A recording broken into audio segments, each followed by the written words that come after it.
영어에 growing out이라는 말이 있습니다. growing은 성장이라는 말이고 out은 벗어난다는 말입니다. 즉 성장해서 벗어난다는 말입니다. 아기들은 잔병이 많죠. 물론 병원 가서 치료받아야 됩니다. 그런데 성장하면 아기 때 잔병들은 대부분 없어집니다.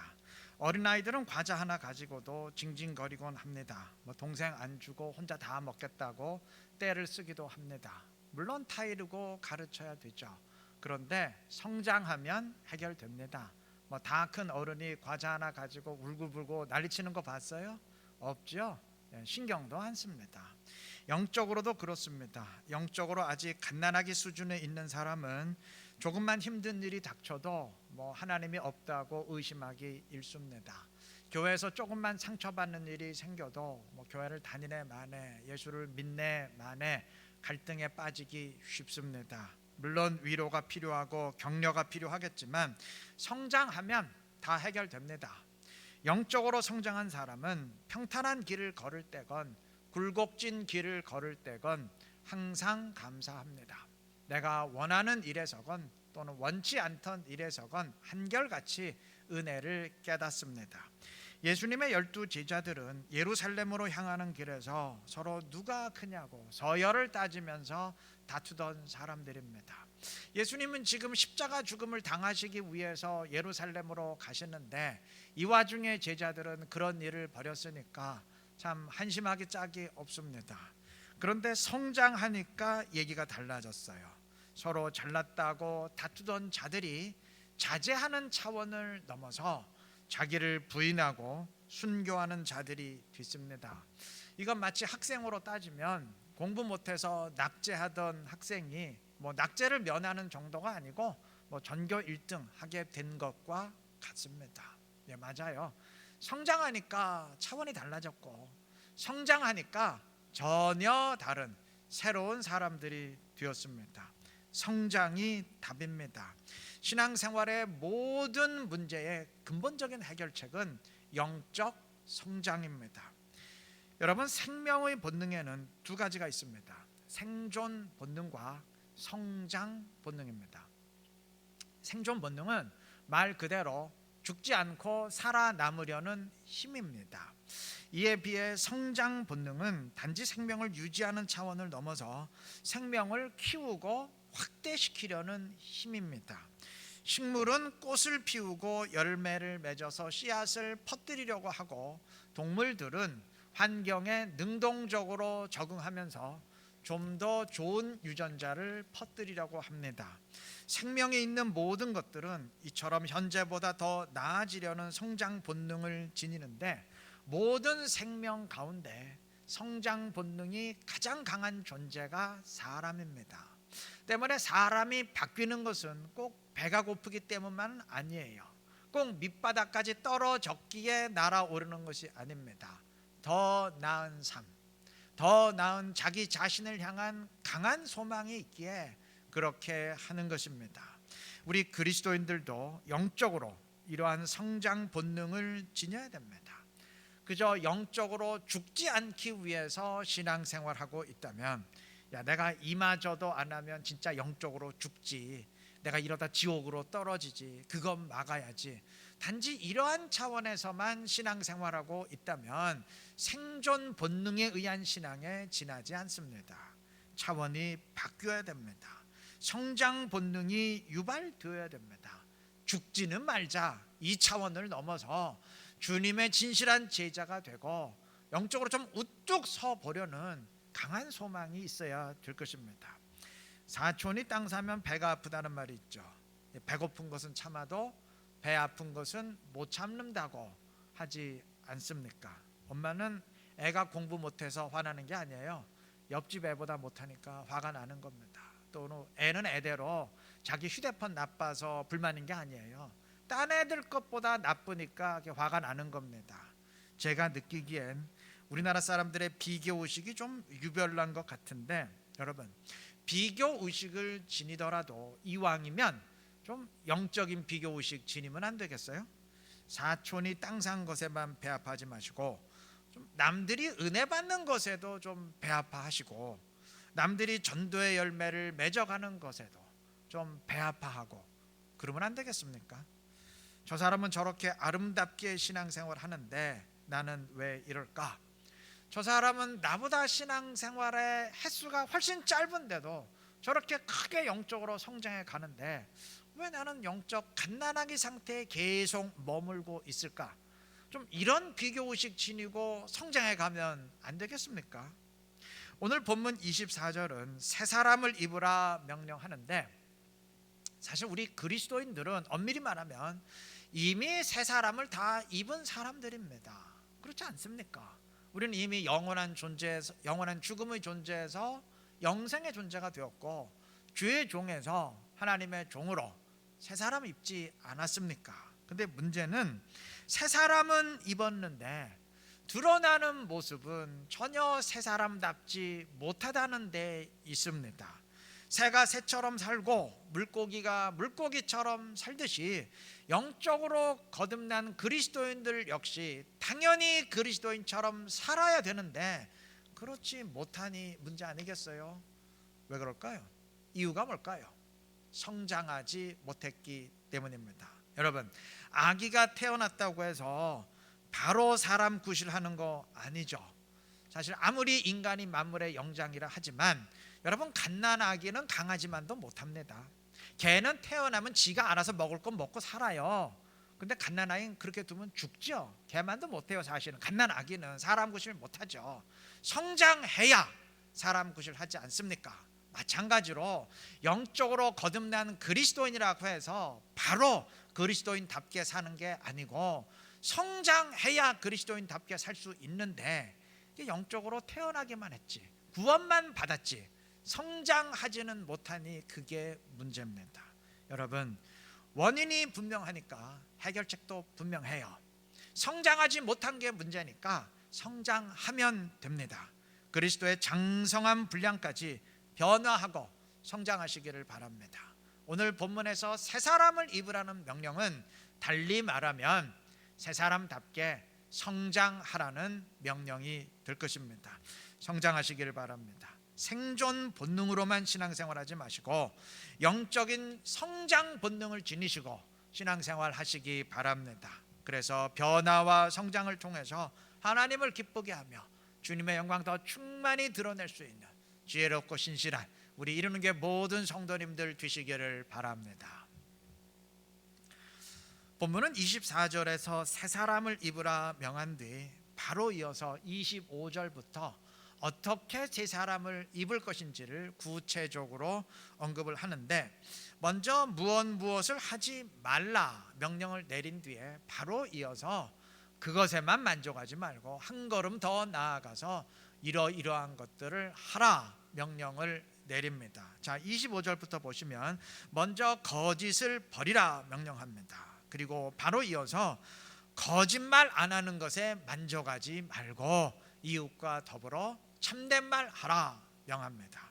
28절 역시 도둑질하는 자는 도둑질하지 말라 명한 뒤 바로 이어서 도둑질 안 하는 것에 만족하지 말고 남들에게 구제하라, 그 차원까지 올라서라 명령합니다. 29절도 먼저 더러운 말은 입 밖에 내지 말라 명한 뒤에 바로 이어서 그것에 만족하지 말고 선한 말을 해서 다른 사람들에게 은혜를 끼치는 사람이 되라 명령합니다. 31절과 32절 역시 먼저 악독, 노함, 분냄, 떠드는 것, 비방하는 것을 버리라 명한 뒤에 바로 이어서 그것에 만족하지 말고 서로 친절하게 하고 불쌍히 여기고 하나님이 그리스도 안에서 너희를 용서한 것처럼 서로 용서하는 사람이 되라 명합니다. 자, 그러니까 오늘 본문의 명령을 한마디로 말한다면 죄 안 짓는 차원을 넘어서 적극적으로 선을 행하는 사람 되라는 말입니다.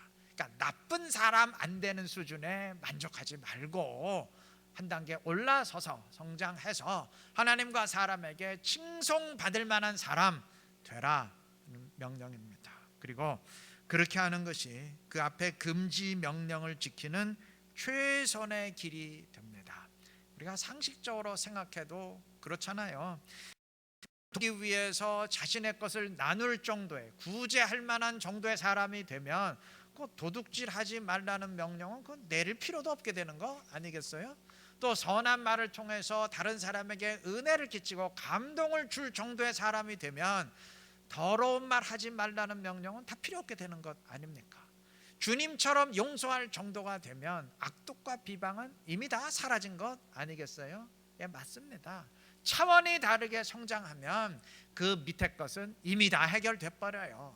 그렇잖아요. 학생이 전교 1등할 수준이 되면 야, 너 낙제하면 안 된다, 그 말을 이제 할 필요도 없게 되는 것 아니겠어요? 그래요. 차원이 다르게 성장해 버리면 얘기는 다 끝나는 겁니다.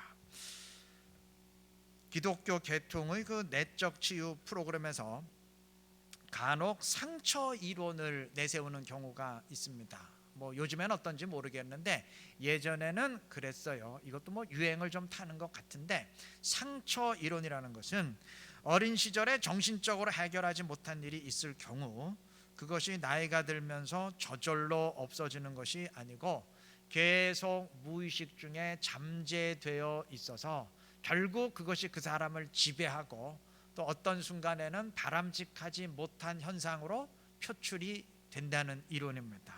때문에 내면에 잠재되어 있는 상처들을 절대 그냥 두어선 안 되고 언젠간 터지고 안 좋은 방향으로 표출되니까 절대 그냥 두어선 안 되고 해결해야 된다라고 하면서 내가 미처 깨닫지 못했던 상처, 내 가슴 속에 숨겨져 있던 그 감추어진 상처 다 찾아내고 끄집어내고 영적으로 치유하는 일을 합니다. 이건 이제 의학적 이론에 이제 신앙의 옷을 입힌 것인데, 저는 의학적 전문 지식이 없기 때문에 그런 얘기 들으면서 그냥 그런가 보다 했어요. 또 소설가들이 그 과거의 상처에 대한 글들을 쓰면서 좀 비슷한 얘기를 많이 하기 때문에 그런가 보다 했어요. 저는 뭐 의사가 아니고 일반 사람인데, 일반 사람이 뭐 정신과 의사의 전문적인 글을 접할 기회는 없지 않아요? 그런데 제가 언젠가 정신과 의사들의 글을 읽게 되었어요. 근데 읽어보니까 그게 아니에요. 이 사람 내가 잘못 알았나? 다른 사람 글을 읽어봐도 역시 그게 아니에요. 정신과 의사들에 따르면 어린 시절의 상처의 영향력은 한마디로 말해서 헛소리랍니다.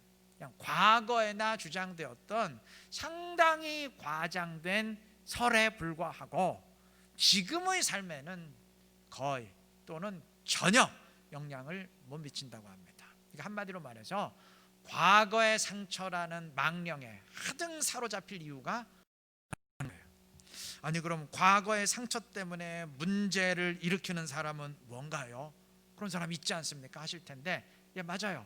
그런 사람 있습니다. 그런데 그러한 사람은 그 상처가 병이 된 경우입니다. 환자죠.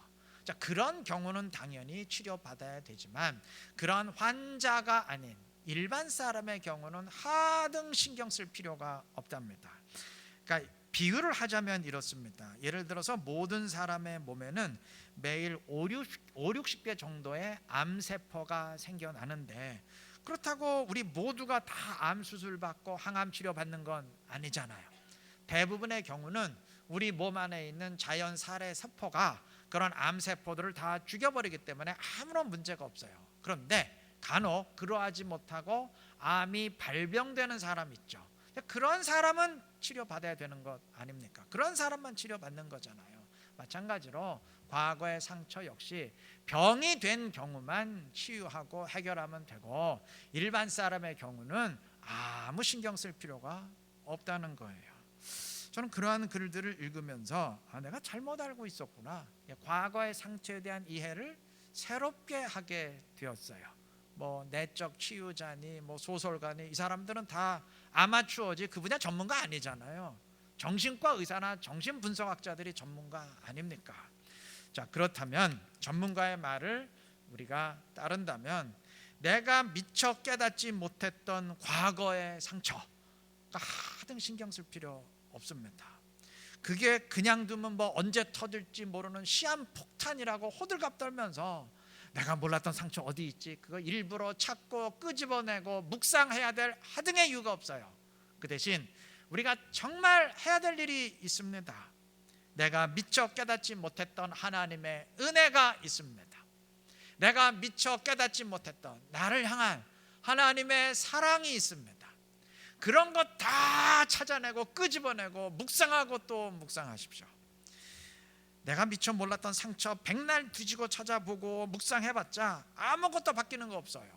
하지만 내가 미처 깨닫지 못했던 하나님의 은혜와 사랑을 찾아내고 묵상하고 또 묵상한다면 아마 우리의 삶 자체가 감사와 찬양의 삶으로 바뀔 겁니다.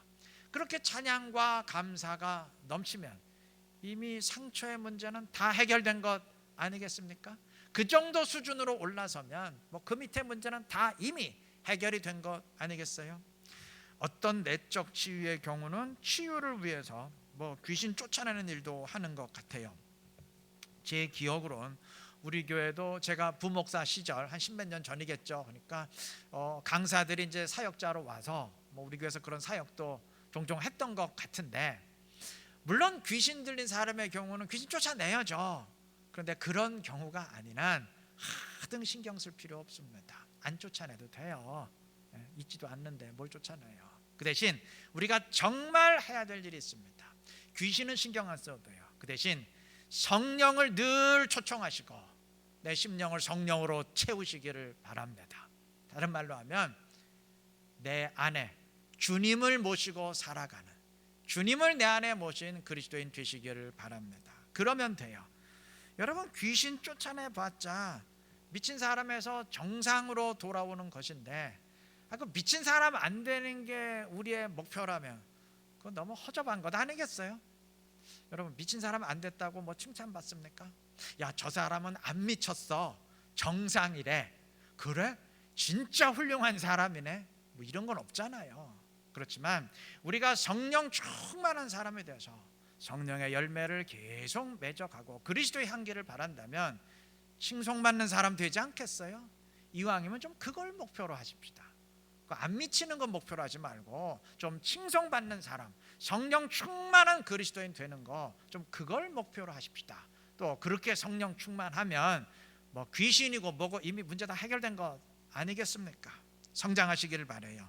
성령 충만한 성장하시고 모든 일에 은혜를 깨닫는 사람으로 성장하시고 그리스도의 장성한 분량까지 좀 목표를 크게 잡고 성장해 가시기를 바랍니다. 그래서 새 사람을 입은 그리스도인으로서 주님의 영광을 드러내고 주님의 향기를 더 크게 발할 수 있는 지혜롭고 복된 우리 모두가 되시기를 바랍니다. 성장하자는 말씀을 드리고 있는데, 그러면 어떻게 하면 성장할 수 있을까요? 많은 방법이 있겠죠. 기도 훈련, 전도 훈련, 예배 훈련, 섬김의 훈련 등등 구체적 방법들을 많이 언급할 수 있겠지만, 오늘은 본문을 통해서 딱 두 가지, 아니 사실은 한 가지 원론적인 사실만 강조하려고 합니다. 그것은 말씀을 올바로 이해하고 그것을 실행하는 일입니다.